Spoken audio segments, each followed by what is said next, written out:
सहाबी ने कहा वालेकुमुस्सलाम। तो जब आहिस्ता सहाबी सलाम कहे और एक दीवार हो दरमियान में तो नबी नहीं सुनते।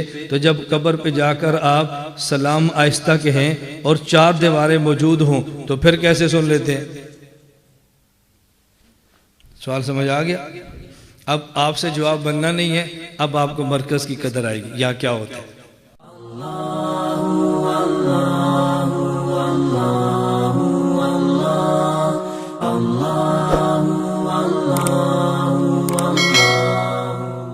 जब कब्र पे दरूद पाक पढ़ें तो रसूलुल्लाह सल्लम खुद सुनते हैं और जवाब भी, तवज्जो रखना, जवाब भी।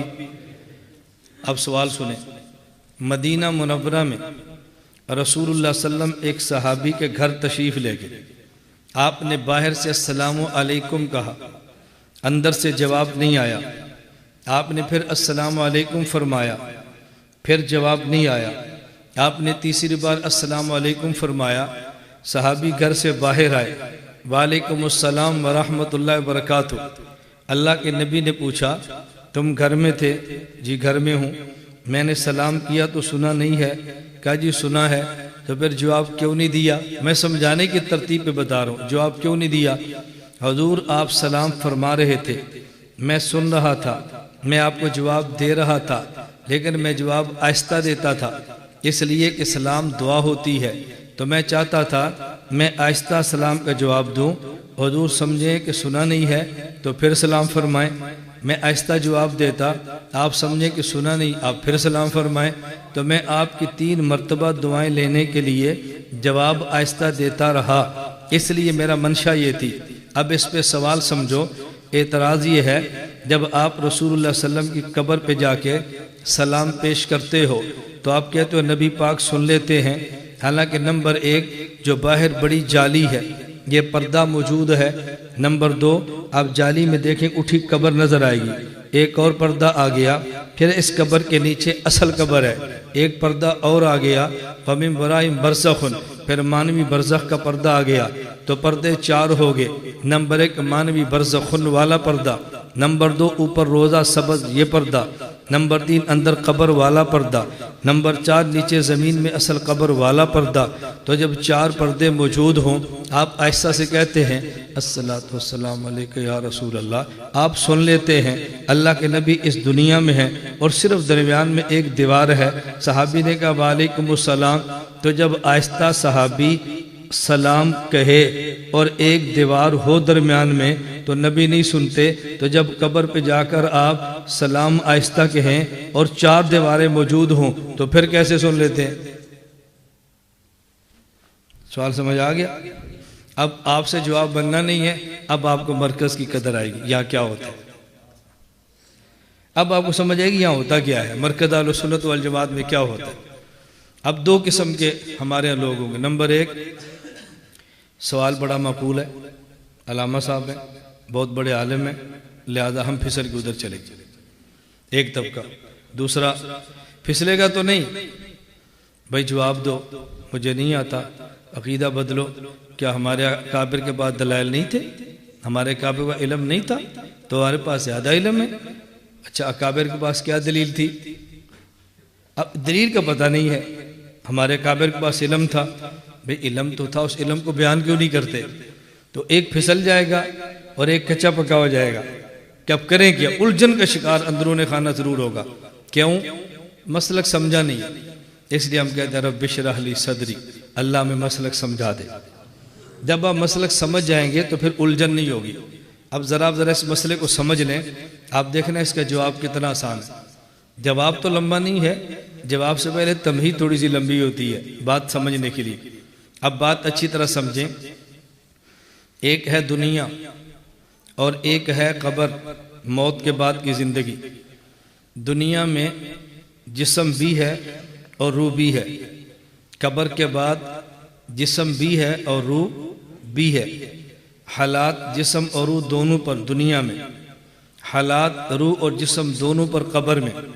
फ़र्क यह है कि दुनिया में अहवाल असालतन जिस्म पर आते हैं और जिस्म के वास्ते से रूह पर जाते हैं, और कब्र में अहवाल असालतन रूह पर आते हैं और रूह के वास्ते से जिस्म पर जाते हैं, तो दुनिया में जिस्म असल होता है और रूह ताबे हो जाती है। मरने के बाद रूह असल है और जिस्म उसके ताबे हो जाता है। अब बात तवज्जो समझते रहना, मुझे बार बार ना कहना पड़े। अब अहवाल दोनों में है। दुनिया में आप एक शरबत पीते हैं, नाम उसका रूह अफ़ज़ा है, तो रूह पीती है, ये जिस्म पीता है, लेकिन नाम रूह अफ़ज़ा है, पीता जिस्म है और लुत्फ़ रूह को भी आता है, मज़ा रूह को भी आता है। तो दुनिया और आखिरत के अहवाल में ज़रा ये फ़र्क है। इतनी बात समझ आ गई। और अगर ये समझनी हो कि मौत के बाद हालात रूह पर असालतन आते हैं और जिस्म पर तबन आते हैं, तो उसको समझने के लिए नींद समझ लो। नींद और मौत आपस में दोनों बहनें हैं। नींद में हालात रूह पर आते हैं और रूह के वास्ते से हालात जिस्म पर आते हैं। आदमी सोया हुआ है और सुबह उठो तो गुसल खाने के बाहर खड़ा है। क्यों खड़ा है? इतनी सख्त सर्दी है, नहाने की क्या जरूरत है, फिर भी खड़ा है। अब वो समझते कुछ हुआ है। अब बताओ, ये जो सोने की हालत में कुछ किया है, ये रूहें आपस में मिली है, दो जिस्म आपस में मिले। ख्वाब आपने देखी ना, को आपके साथ कोई और भी है, लेकिन आप देखो तो बिस्तर पे कोई भी नहीं है, लेकिन ये दोनों क्या रूहें मिली है, जिस्म मिले? बोलो, रूहें। और लज्जत किसने ली है? जिस्म ने। गुस्ल किसको दे रहे हैं? जिस्म को। साबुन किस पे मल रहे हैं? जिस्म के। और लज्जत किसने, हालात किस पर आए थे? रूह पर। इसलिए मैं कह रहा हूँ कि मौत के बाद अहवाल रूह पर आते हैं और रूह के वास्ता से जिस्म पर। एक बात। अब दूसरी बात समझ लो, रूह और जिस्म का ताल्लुक तीन तरह का है। नंबर एक, ताल्लुक तसर्रुफ। नंबर दो, ताल्लुक तदबीर। नंबर तीन, ताल्लुक हयात।